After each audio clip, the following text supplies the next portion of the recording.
ಇತರರ ಸುಖಕ್ಕೋಸ್ಕರ ತನ್ನ ಬಾಳ್ನ ತ್ಯಾಗ ಮಾಡೋನೇ ದೊಡ್ಡ ವ್ಯಕ್ತಿ, ಮಹಾನ್ ವ್ಯಕ್ತಿ. ಇಲ್ಲಿವರೆಗೂ ನಾವು ಅವ್ರು ಓದಂಥ ಸ್ಥಳನ ನೋಡಿದ್ವಿ.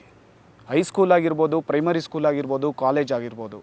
ಅದರ ನಂತರ ಅವರು ಸಿನಿಮಾ ಇಂಡಸ್ಟ್ರಿಗೆ ಪ್ರವೇಶ 1954ರಲ್ಲಿ.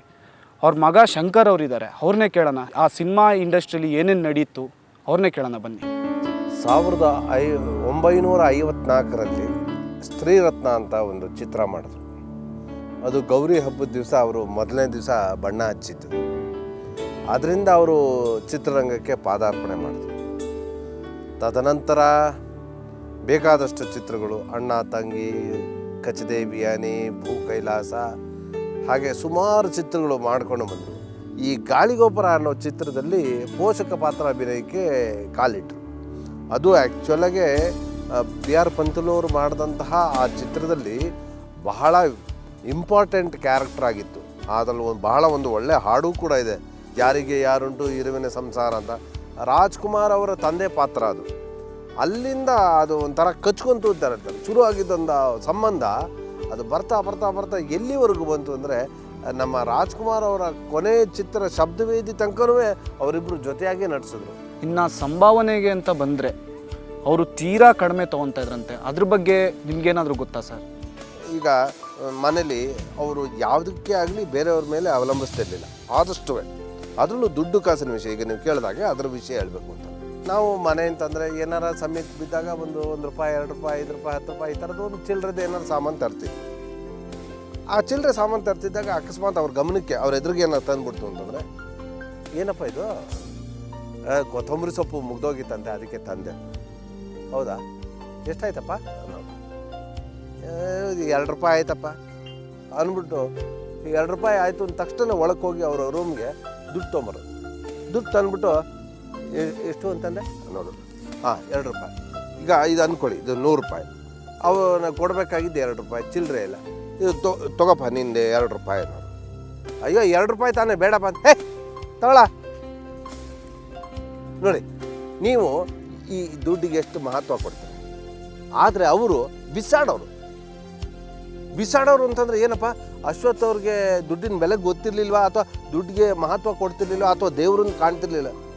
ಈಗ ಈ ಒಂದು ಡಾಂಬಿಕ ಭಯ, ಈ ದುಡ್ಡು ಅಂತಂದರೆ ಇದೇ ದುಡ್ಡು ಅಂತ, ಈ ಪೇಪರೇ ದುಡ್ಡು ಅಂತ ನಾವು ಅಂದ್ಕೊಂಡು ಕಣ್ಣು ಕೂತ್ಕೋತೀವಿ. ಅವರೆಲ್ಲ ಅದು ಆ ಥರ ಇರಲಿಲ್ಲ. ದುಡ್ಡು ಅಂತ ಅನ್ನೋದು, ಹಣ ಅಂತ ಅನ್ನೋದು, ಸಿರಿವಂತಿಕೆ ಅನ್ನೋದು ಅಥವಾ ಬೆಲೆ ಬಾಳೋದು ಅಂತ ಅನ್ನೋದು ಹೃದಯವಂತಿಕೆಯಲ್ಲಿರಬೇಕು, ನಡವಳಿಕೆಯಲ್ಲಿರಬೇಕು. ಈ ನೋಟುಗಳೆಲ್ಲ ಅಲ್ಲ. ಅಶ್ವಥ್ ಅವ್ರ ಜೊತೆ ಮರೆಯೋಕ್ಕಾಗಲ್ಲ ಅಂಥ ಸನ್ನಿವೇಶಗಳು ಏನಾದರೂ ಇದೆಯಾ ಸರ್ ನಿಮ್ಮಲ್ಲಿ?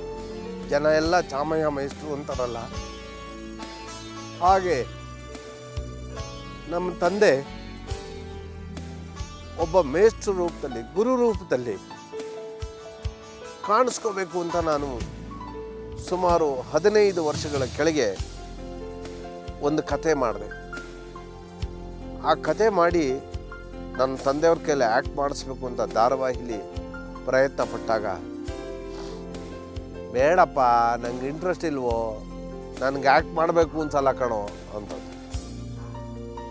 ಸರಿ ಏನಪ್ಪ ಈ ಥರ ಕತೆ ಬರೆದು ಬಿಟ್ಟಿದ್ದೀನಿ, ನಮ್ಮ ತಂದೆ ಬೇಡ ಅಂತಾರಲ್ಲ ಅಂದ್ಕೊಂಡು ಇದ್ದಾಗ ನಮ್ಮ ತಾಯಿಗೆ ಆರೋಗ್ಯ ಸರಿ ಇಲ್ಲ, ಹಾರ್ಟ್ ಆಪ್ರೇಷನ್ ಆಯಿತು.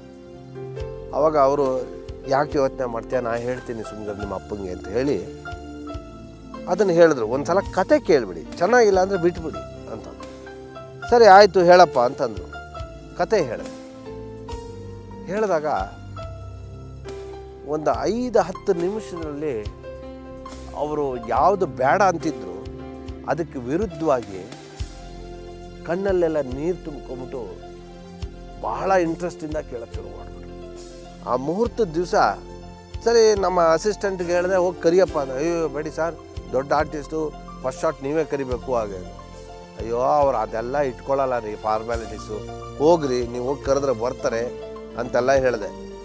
ನಾನು ಆಚೆ ಬಂದ್ಬಿಟ್ಟು, ರೀ ಸಾಹೇಬ್ರೆ ಶಾಟ್ ರೆಡಿ ಬನ್ನಿ ಎಂದೆ. ಸುಮ್ಮ ಕೂತಿಯಾರ. ಅಪ್ಪ ಸ್ವಾಮಿ ಶಾಟ್ ರೆಡಿ ಬನ್ನಿ, 3 ಜೊತೆ ಶಾಟ್ ತೆಗಿಯೋಣ. ಬರಲಿಲ್ಲ. ತರಿಗೆ ಏನು ಎಷ್ಟು ಸಲ ಕರೆದ್ರು ಬರೋದಿಲ್ಲ ಇವರು, ಇಷ್ಟೊಂದು ತಲೆ ಕೆಡಿಸ್ಕೊಂಡಿದ್ದಾರೆ ಅಂದ್ಬಿಟ್ಟು ಹತ್ರಕ್ಕೆ ಹೋಗ್ಬಿಟ್ಟು ಈ ಭುಜ ಮುಟ್ಬಿಟ್ಟು, ಅಪ್ಪ ಶಾಟ್ ರೆಡಿ ಅಂತಂದರೆ ನೋಡ್ತೀನಿ ಪ್ಯಾರಾಲಿಟಿಕ್ ಸ್ಟ್ರೋಕ್ ಹೊಡೆದ್ಬಿಟ್ಟಿದೆ. ಅವರು ಹೇಳೋಕ್ಕಾಗ್ತಿಲ್ಲ ಹೇಳೋಕ್ಕಾಗ್ತಿಲ್ಲ.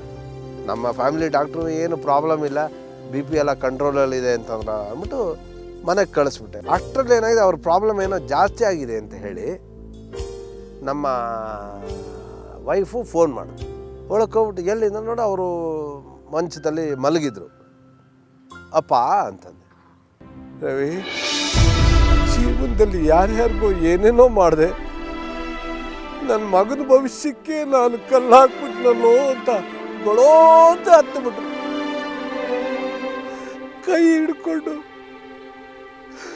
ಯಾವ ಥರ ಹತ್ರ ಹೋದ್ರೆ ಮಗನ ಭವಿಷ್ಯನೇ ನಾನು ಹಾಳು ಮಾಡಿಬಿಟ್ಟೆ ಅಂತ ಗೊಳಾಡುದು. ಇದು ಯಾರಿಗಾರು ಗೊತ್ತಿದ್ಯಾ? ನಾನು ಸಾಯ್ತೀನಿ ಅಂತ ನನಗೆ ಭಯ ಇಲ್ಲ ಕೊಡು, ಆದರೆ ನನ್ನ ಮಗನ ಭವಿಷ್ಯನ ನಾನು ಹಾಳು ಮಾಡ್ತಾ ಇದ್ದೀನಲ್ಲ ಅಂತ ನನಗೆ ದುಃಖ ಆಗ್ತಾ ಇದೆ. ಯಾವತ್ತು ಸ್ವಾಭಿಮಾನದಿಂದ ಛಲದಿಂದ ಬದುಕಿದವನು ನನ್ನ ತಂದೆ, ಯಾರ ಹತ್ರನೂ ಭಿಕ್ಷೆ ಬೇಡಲಿಲ್ಲ. ಅಂಥದ್ರಲ್ಲಿ ಲೋಕನಿಂದನೇ ಯಾವ್ಯಾವ ಥರ ಎಲ್ಲ ನನ್ನ ತಂದೆಗೆ ಮಾಡೋದು, ಅದನ್ನೆಲ್ಲ ಸಹಿಸ್ಕೊಂಡು ಬಾಳದಂಥ ವ್ಯಕ್ತಿಯಾಗಿದ್ದ ನನ್ನ ತಂದೆ. ನಾನು ಹೆಮ್ಮೆಯಿಂದ ಹೇಳ್ಕೊತೀನಿ, ನಾ ಭೂತೋ ನೋ ಭವಿಷ್ಯತಿ ಅಂತ. ಹಿಂದೆ ಹುಟ್ಟಿಲ್ಲ, ಮುಂದೆ ಬರಲ್ಲ ನನ್ನ ತಂದೆ ಥರದವರು.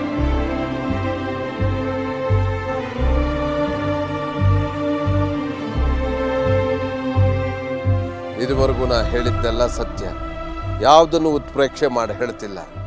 ನನ್ನ ತಂದೆಗೆ ಅದೆಲ್ಲ ಅಗತ್ಯನೂ ಇಲ್ಲ. ನನ್ನ ತಂದೆ ಏನು ಅಂತ ನಿಮಗೆ ತಿಳಿಬೇಕಾದ್ರೆ ಚಿತ್ರರಂಗದ ಹಿರಿಯ ನಟರನ್ನ ಹೋಗಿ ಕೇಳಿ, ಅವರೇ ಹೇಳ್ತಾರೆ ನನ್ನ ತಂದೆ ಏನು ಅಂತ.